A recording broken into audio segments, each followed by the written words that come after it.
Ladies and gentlemen, the Railroad Hour. And here comes our star-studded show train.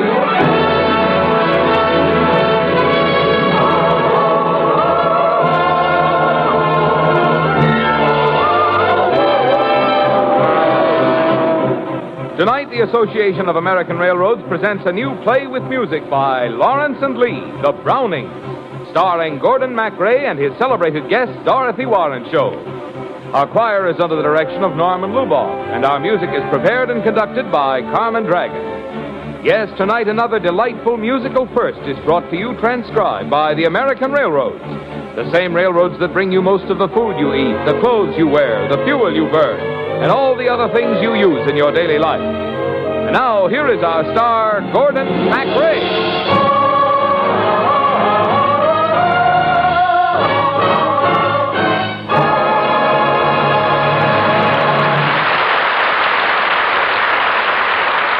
Thank you, Marvin Miller, and good evening, ladies and gentlemen. Some of the music you will hear tonight is familiar, and some has been composed especially for our play by Carmen Dragon. Dorothy Warren Show is Elizabeth, and I am Robert, as we bring you the story of the Brownings.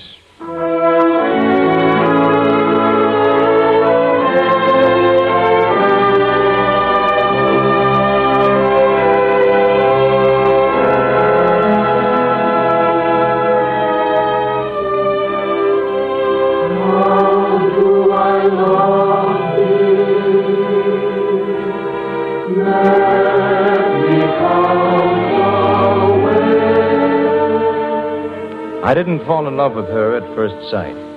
It didn't take that long. I happened onto a thin little volume of poems by Elizabeth Moulton Barrett, and immediately fell in love with the author. So there was nothing to do but write her a letter and tell her so. To Miss Elizabeth Barrett, 50 Wimpole Street.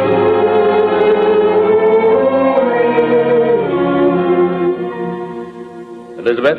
Yes, Papa? You've just received a letter from some impertinent young man signed R.B., and I've opened it, because I do not think you're strong enough to read it yourself. Oh, please, Papa, let me read it. Well, perhaps for identification purposes, so we can silence him.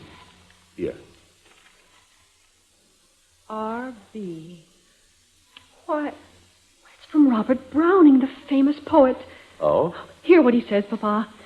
I love your verses with all my heart, dear Miss Barrett. Your cheeks are flushed, Elizabeth. Lie back. Rest. Too much excitement. Oh, Papa, he wants to come and visit me. I forbid it. Your Mr. Browning must never set foot in your sick room, Elizabeth. Oh, Papa. Never. Oh, Papa, please, just once. Oh. Here in my room, I dream I hear voices. Friends I have yet to meet. Friend of this letter, so known, so unknown, what I dream includes thee. A dream of love within my heart, and you within my arms.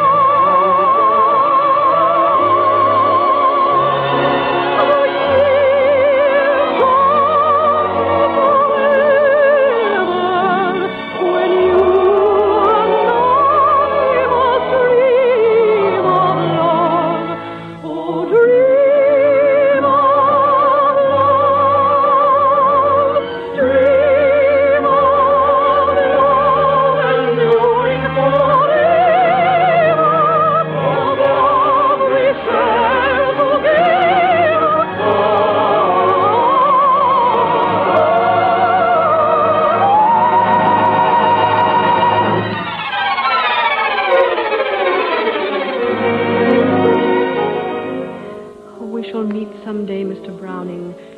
I know we shall meet.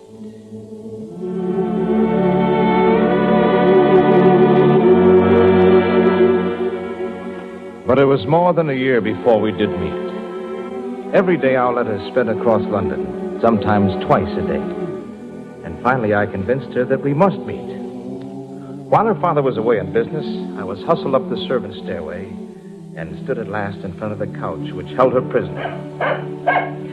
Oh, quiet, Flush. Dear Mr. Browning, I'm so pleased you could come. Your servant, ma'am. I know this first meeting must be short to spare your health. Therefore, we must dispense with formalities. Will it please you to call me Robert? Ah, then you must call me Ba. It's a childish name, I know, but somehow it suits me. Ba, we must drink a toast to our meeting. Oh, we do not have strong beverage in this house. Papa forbids it. Well, then we shall drink with our eyes, dear Ba. With a lyric fashioned as if for this moment by O'Rare Ben Jonson. Bring to me only with thine eyes, and I will pledge with mine. Or leave a kiss within the cup, and I'll not ask for wine.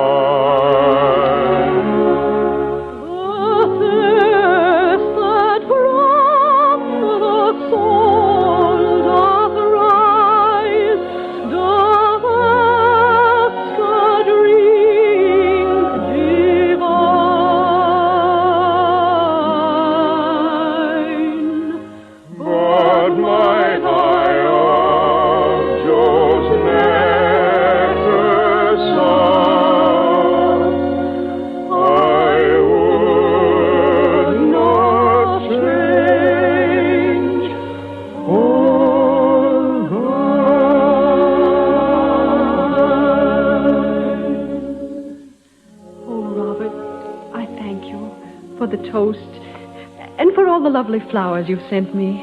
Ba, you shall have flowers every day. Why do they keep you in this stuffy room?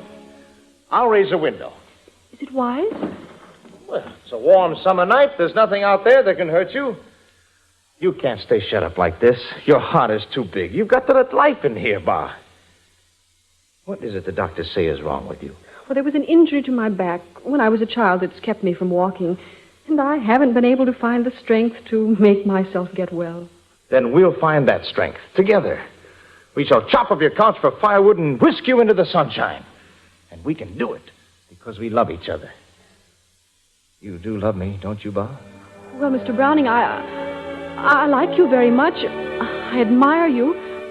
I think I shall write a poem about you. But then you must love me. Because nobody can really write poetry unless they're in love.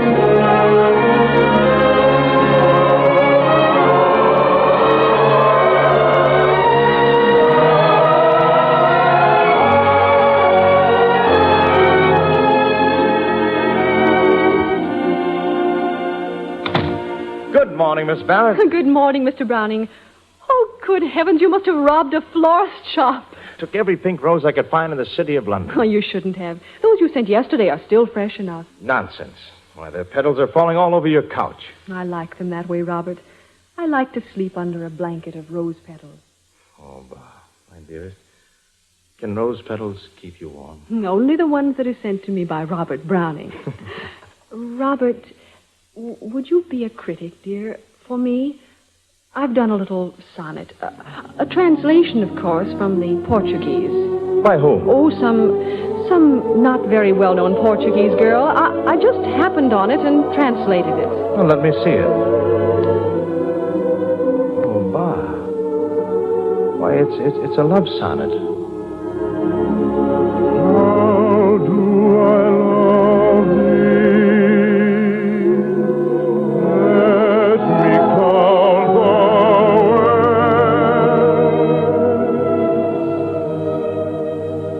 I love thee to the depth and breadth and height my soul can reach. When feeling not a sight for the ends of being, and I deal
to tell me that an unknown Portuguese maiden wrote those lines and you merely translated them? Robert, Why, it's your poem, your sonnet.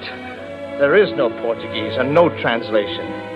You've invented that because you were timid and afraid. Oh, Robert. No longer. No more fear, Ba. You have a voice that can sing with the greatest poets of this world. And a voice like that shall not be muffled. Ba, I'm going to marry you. Oh, it's not possible. I'm not well. I'll make you well. We're going to be married and then sail for Italy where no one can stay ill for long. And we'll be the happiest pair of poets who ever made love in iambic pentameter. I think I shall have something to say about that. Oh, Sir. Father. I have only recently been informed, Mr. Browning, of your clandestine meetings with my daughter. Otherwise, they should have been stopped sooner. You've forced your presence on her. You've jeopardized her health. Oh, Father. I asked Mr. Browning, I shall give you 2 minutes to leave this house. And if you're discovered on the premises again, you shall be disposed of as a common trespasser. Oh, Robert. It's no use. No tears. No defeats. We are young and we're in love and we'll find a way. Listen to me. I have a philosophy, Ba, which I've made into kind of a song to sing every morning. The world should happen to look a little dark. It's my philosophy, Ba, and I give it to you. The years at the spring and days at the morn, mornings at 7, the hillsides dew pearl, the larks on the wing, the snails on the thorn, God's in his heaven, all's right with the world. Oh, that's a wonderful song. The years at the spring and days at the morn. That's it. Mornings at 7, the hillside dew pearl. The larks on the wing, the snails on the thorn, God's in his heaven, all's right with the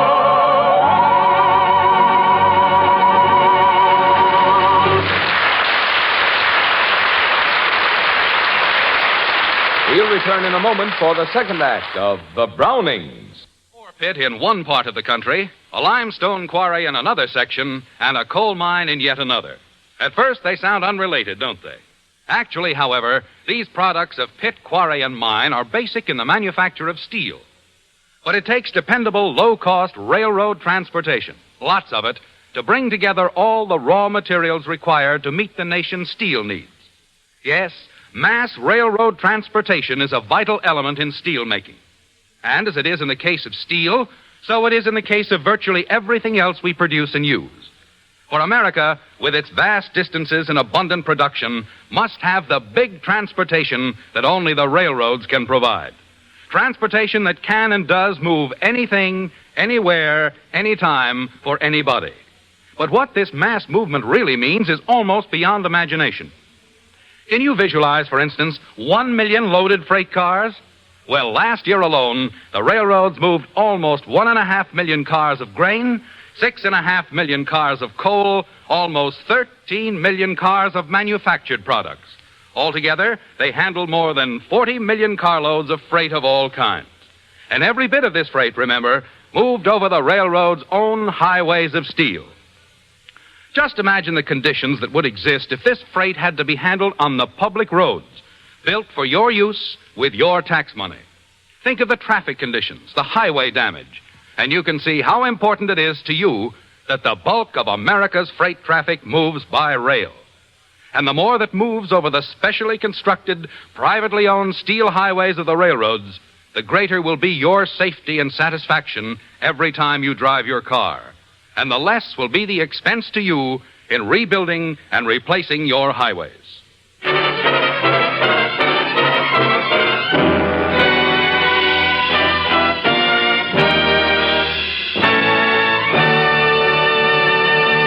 Now, here is Act Two of the new Lawrence and Lee play with music, The Brownings, starring Gordon MacRae as Robert and Dorothy Warrenshold as Elizabeth.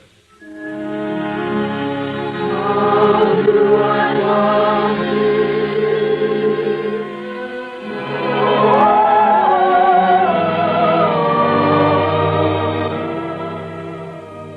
We loved so much, Ba and I. We had a need so great, each to each. One night I stole back and found my Ba sick and wretched on her couch. Robert, you should not have come.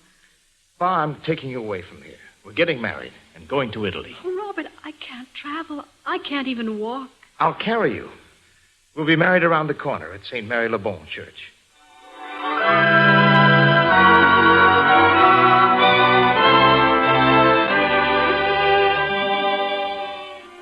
We were married secretly on the 12th of September in the year of our Lord, 1836.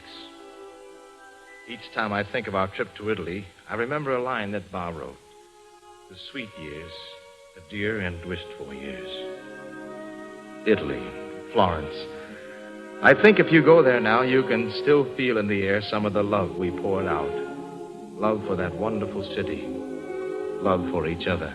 Oh, Robert, breathe that air. Is it really November? The sunshine feels like music. All of Italy is music, dear Ba. Each child here is born with a pitch pipe in his mouth, and parents are disappointed if their children do not grow up to be opera singers. Listen.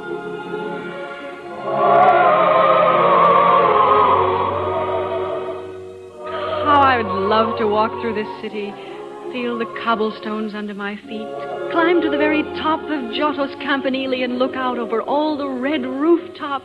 If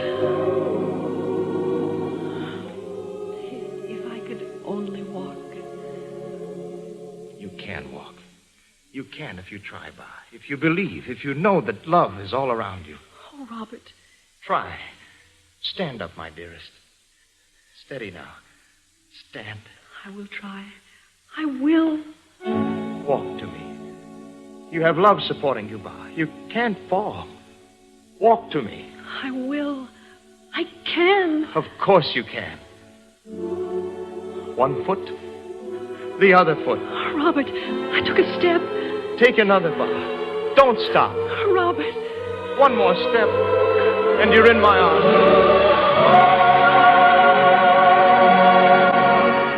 Ba. That's wonderful. Oh, you've done it, Robert. It's your love that makes me strong. How can I thank you? How can I tell my husband how much I love him? You know, once in my younger days, I met a Portuguese maiden named Elizabeth Barrett. Oh, she had a way with words. Oh, Robert. How do I love thee? Let me count the ways.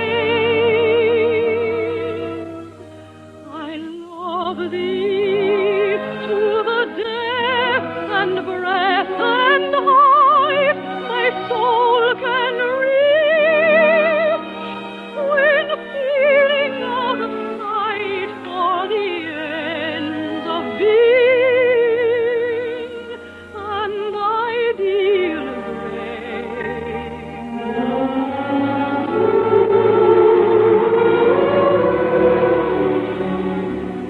I love thee to the level of every day's most quiet need, my sun and candlelight. I love thee freely as men strive for right. I love thee purely as they turn from praise. I love thee with a passion put to use in my old grief, and with my childhood's faith. I love thee with a love I seem to lose, with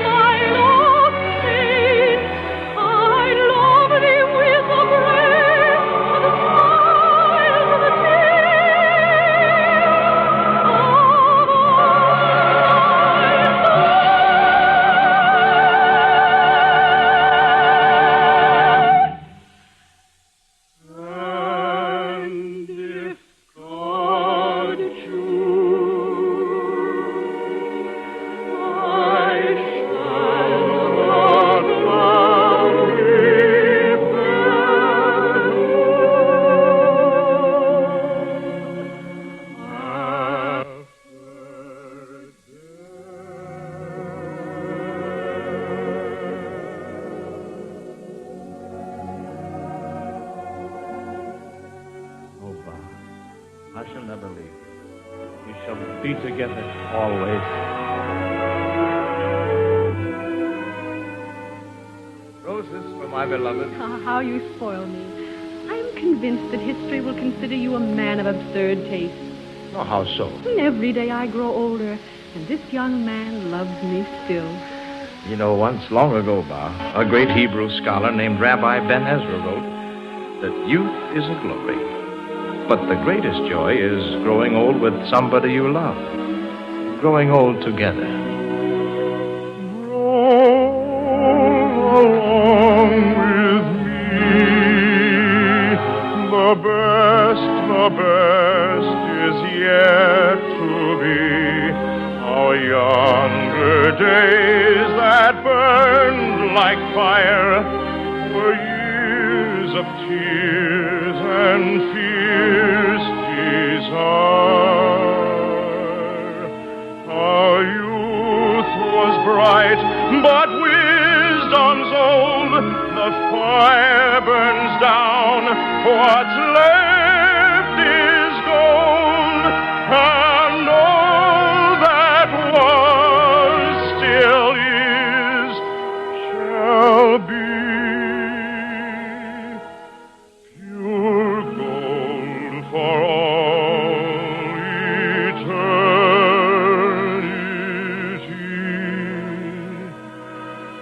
So, my darling, take my hand. The years ahead I haven't planned, and grow along with me.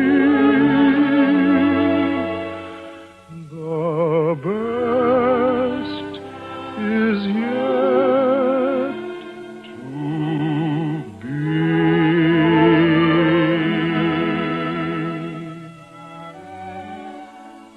It seems to me that Ba and I had only a day together, and the time since has been a century. That's one of my complaints, that the happy years go like ours, and the sad ones are each a decade. Ba and I traveled all over Italy, and then we finally settled in Casa Guidi, where she wrote Casa Guidi Windows and Aurora Lee, and the last poems. You who read my words, if you should travel to Italy, and if by chance you visit Casa Guidi, would you do me a special favor?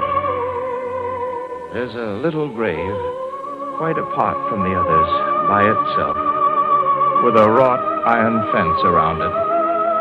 Would you take a handful of rose petals and toss them over the grass as a particular favor to me? You see, Ba always loved to sleep beneath a blanket of rose petals.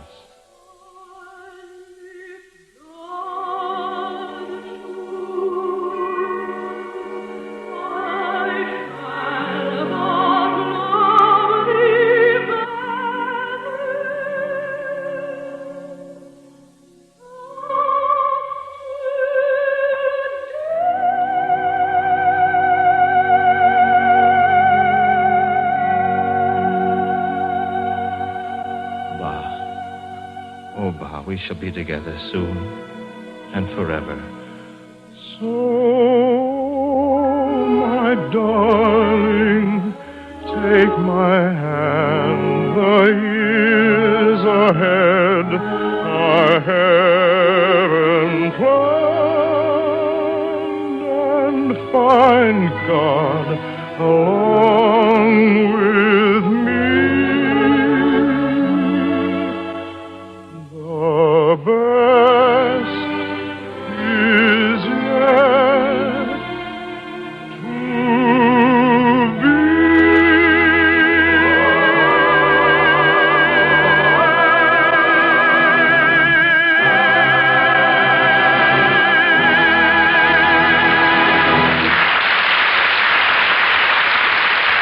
Thank you, ladies and gentlemen. Lovely Dorothy Warren Scholl will be back in just a moment. Meanwhile, our thanks to John McIntyre and to our entire company. New music for the Brownings was composed by our maestro, Carmen Dragon. The libretto and special lyrics were written by Lawrence and Lee. The Railroad Hour is brought to you each week at the same time by the American Railroads. Ever think how railroad freight trains contribute to your safety and enjoyment when you're driving along the public highway? You'll see the answer right away if you consider the fact that most of America's freight is hauled along those privately owned steel highways of the railroads.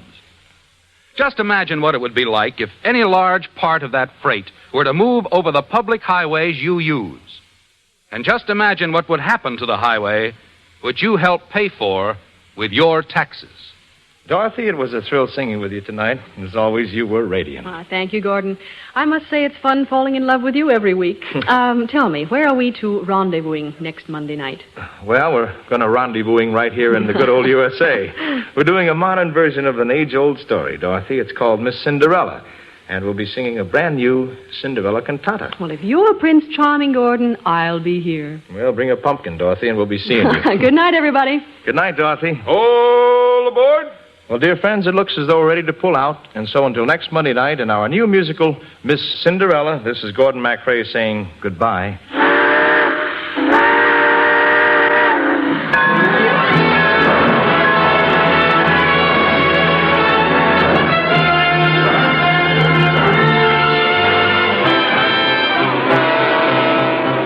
The Railroad Hour was transcribed in Hollywood. Gordon MacRae can be seen starring in Warner Brothers' About Face. Our choir is under the direction of Norman Luboff, and our music is prepared and conducted by Carmen Dragon. This is Marvin Miller saying goodbye until next week for the American Railroads. Now stay tuned for your Monday night of music on NBC.